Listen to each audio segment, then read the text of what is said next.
स्वागत है आप सभी का एनएफ न्यूज पर। मैं हूं आपके साथ रोहित। जेएनयू यानी जवाहरलाल नेहरू यूनिवर्सिटी जो दिल्ली में है और अक्सर विवादों में रहती है। कभी कोई ढपली गैंग किसी चीज पर नारे लगा देता है तो कभी जवानों की शहादत पर वहां पर प्रोग्राम हो जाता है। तमाम ऐसे आरोप रहे हैं जिनका जिक्र हम समय समय पर करते रहे। लेकिन अब एक ताजा मामला है। ताजा मामला यह है कि ढपली गैंग को निष्कासित कर दिया गया है। एक दिन के लिए नहीं, एक हफ्ते के लिए नहीं, एक महीने के लिए नहीं, पूरे के पूरे 1 साल के लिए। अब क्यों? अब क्या कर दिया? पंकज जी थोड़ा समझाइए, क्या हुआ? क्यों निष्कासित कर दिया गया 1 साल के लिए पूरे पूरे छात्र विंग को ही? जेएनयू की लाइब्रेरी में नया सिस्टम शुरू किया गया है और उस सिस्टम का नाम है फेशियल रिकॉग्निशन सिस्टम। यानी कि अगर आप जेएनयू के स्टूडेंट हैं या टीचर हैं या कोई पदाधिकारी हैं तो आपके चेहरे से पहचान होगी, तभी दरवाजा खुलेगा, एंट्री मिलेगी। अब इस चीज का विरोध कर रहे थे ये डफली गैंग वाले। अब इसमें क्यों विरोध करना भैया? मैं पैसा दे रहा हूं, मैं हॉस्टल में रहा हूं, सिक्योरिटी रीजन से मैं ही अंदर जा सकता हूं, कोई और क्यों आए? मेरे नाम पर पंकज प्रसून कैसे आ सकते हैं? इसमें क्या समस्या बताइए? बिल्कुल, समस्या ये थी कि इनका कहना था कि विद्या को कोई रोका नहीं जा सकता। जो भी दिल्ली में रह रहा है, जो कहीं से आकर लाइब्रेरी में घुस सकता है। जेएनयू में घुसपैठ हो जाए। हाँ, इसका विरोध कर रहे थे ये सब। विरोध प्रदर्शन के दौरान आप अपनी बात कंटिन्यू रखिएगा, लेकिन ये तो वही बात हुई, लाइब्रेरी में आएंगे, जेएनयू में घुसेंगे, लेकिन कागज नहीं दिखाएंगे। ठीक है, वो इनका जो प्रदर्शन था उसके बाद हुआ क्या कि नीतीश कुमार जो कि जेएनयू स्टूडेंट यूनियन का एक नेता है, इसने उस प्रदर्शन के दौरान तोड़फोड़ किया, कुछ गमले तोड़ दिए और कुलपति के जहां रहते हैं आवास की खिड़कियों को नुकसान पहुंचाया। तो सबसे पहले इस नीतीश कुमार के खिलाफ कार्रवाई की गई और पूरी प्रक्रिया के तहत कार्रवाई की गई। 20,000 का जुर्माना भी कि जो नहीं, उस वक्त इस पे जो कार्रवाई की गई इसको सबसे पहले निष्कासित किया गया और इसके निष्कासन के विरोध में जेएनयू में हड़ताल बुलाई गई। और फिर उस हड़ताल के कारण और चूंकि सारा पठन पाठन बाधित हो रहा था, तब पदाधिकारियों को और पूर्व अध्यक्ष को, इन सबको तब निष्कासित किया गया है 2 सेमेस्टर के लिए और 20-20 हजार का जुर्माना लगाया गया है।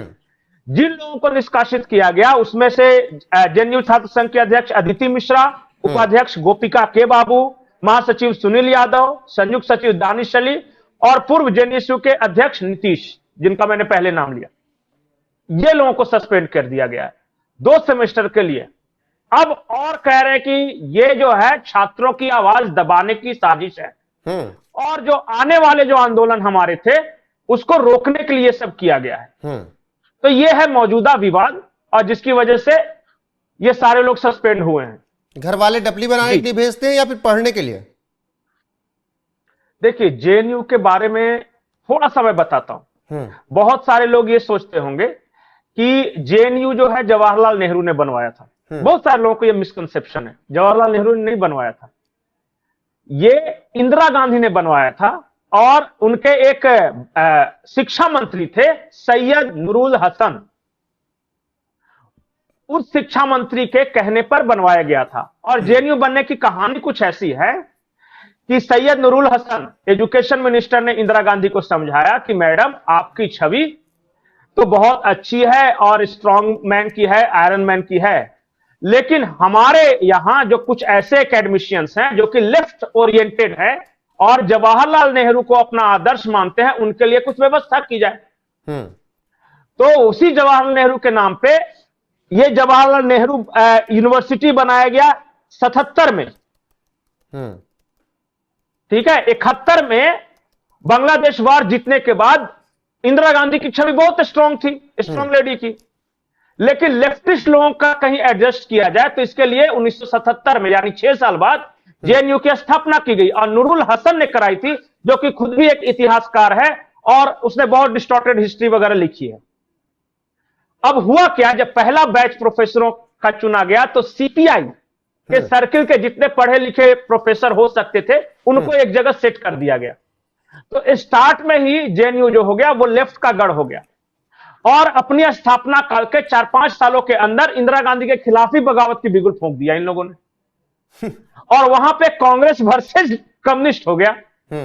लेकिन चूंकि सारे प्रोफेसर नूरुल हसन के बनाए हुए थे और लेफ्टिस्ट थे, तो उनका दबदबा बढ़ा और कांग्रेस को धीरे धीरे धीरे धीरे जेएनयू से बाहर कर दिया।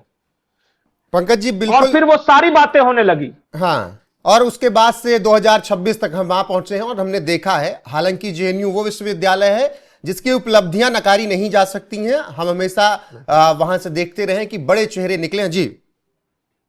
जेएनयू में पढ़ाई बहुत अच्छी है, लेकिन कहां, किस फैकल्टी में? जैसे वहां दो तरह के स्टूडेंट हैं।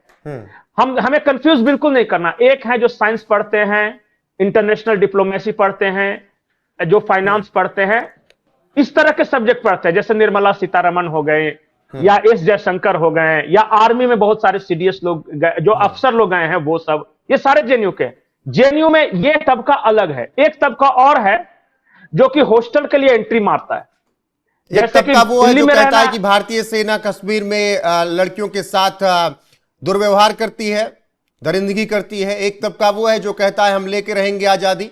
एक तबका ये कहता है कि इंशाअल्लाह। एक तबका वो है जो कहता है कि अफजल हम शर्मिंदा हैं, तेरे कातिल जिंदा। ये दूसरा तबका है जी। इसका इन लोगों का धंधा क्या है कि क्या करेंगे कि ये बुढ़ापे तक वो जेएनयू में पड़े रहते हैं, क्योंकि दिल्ली में उससे ज्यादा सस्ती जगह और उससे बढ़िया फैसिलिटीज कहीं नहीं है। वो आएंगे, वो हर साल ये चुनते हैं कि कौन से डिपार्टमेंट में सीटें खाली है। उनको इससे कोई मतलब नहीं कि उसको क्या करना है। जैसे ये कन्हैया कुमार, ये कोई अफ्रीकन स्टडीज का कुछ सेलेक्ट करके रखे हुए था, क्योंकि उस कोटा की सीटें खाली रहती है और राजनीति चलती रहती है। आप ये सारे देखिएगा कि ये जो लेफ्टिस्ट प्रोफेसर जिन लोगों को इस तरह ग्रूम करते हैं, वो बच्चे सब्जेक्ट कौन सी पढ़ रहे हैं, ये बहुत महत्वपूर्ण है। जैसे जेएनयू को हम एक तरह के पेंट में रंग देंगे तो वो अच्छी बात नहीं है। जेएनयू मान लीजिए कि एक शहर है और उस शहर में अच्छे लोग भी हैं और बुरे लोग भी। तो इस तरह के डफली गैंग उनको बोल दीजिए तो ज्यादा अच्छा है। इनका कोई काम नहीं, दुनिया में कहीं कुछ भी हो, वो शाम को नर्मदा ढाबे के पास आएंगे, जमा हो जाएंगे, या फिर वो जो मेन गेट है वहां पे, और चाहे फिलिस्तीन हो, गाजा हो, दिल्ली का पॉल्यूशन हो, सब कुछ, और रोज शाम को डफली बजा बजा के नाचना है। और इसके बाद, इस प्रदर्शन के बाद वो शाम को जाते हैं, पेरियार हॉस्टल जाते हैं या इस तरह का हॉस्टल है वहां पे। ये रूटीन है उनका।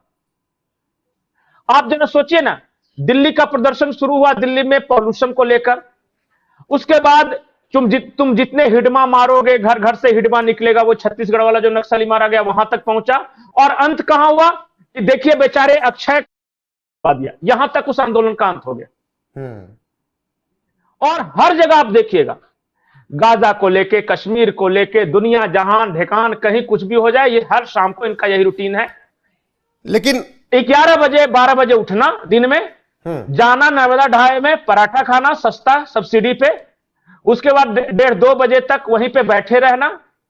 वो कोई क्लास किया या नहीं किया, इससे कोई फर्क नहीं पड़ता। शाम को प्रदर्शन करना और रात जो सस्पेंड किया गया, अब इसमें आरोप ये लगाया जा रहा है कि आरएसएस के इशारे पर ये सब कुछ हो रहा है। सब कुछ आरएसएस ही करवा रहा है क्या इस देश में?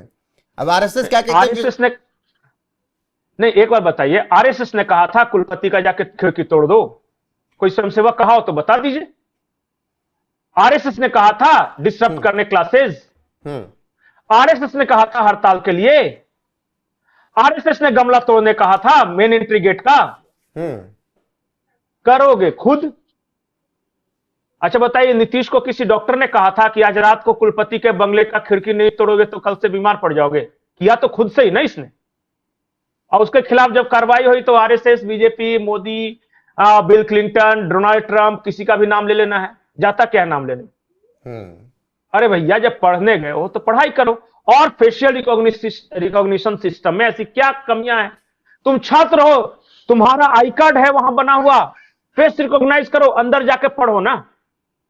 तुम्हें क्यों चाहिए कि कोई भी आलतू फालतू तो छात्रों के लिए अच्छा, ये तो आपके लिए अच्छा है कि भीड़ कम रहेगी, आप अच्छे से पढ़ सकोगे।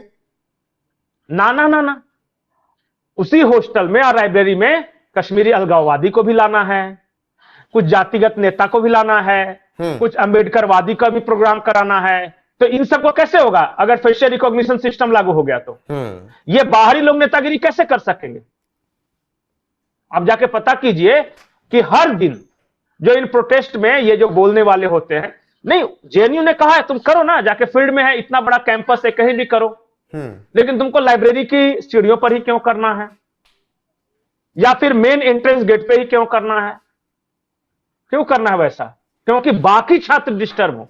बिल्कुल। फिलहाल जेएनयू में अब पूरे के पूरे छात्र विंग को निष्कासित कर दिया गया है। क्यों और किस लिए, यह हमने विस्तार से आपको बता दिया है। कारण क्या रहे इसके पीछे कि हालांकि माहौल हमेशा वही बनाया जाता है कि आरएसएस ने करवा दिया, मोदी ने करवा दिया, शाह ने करवा दिया।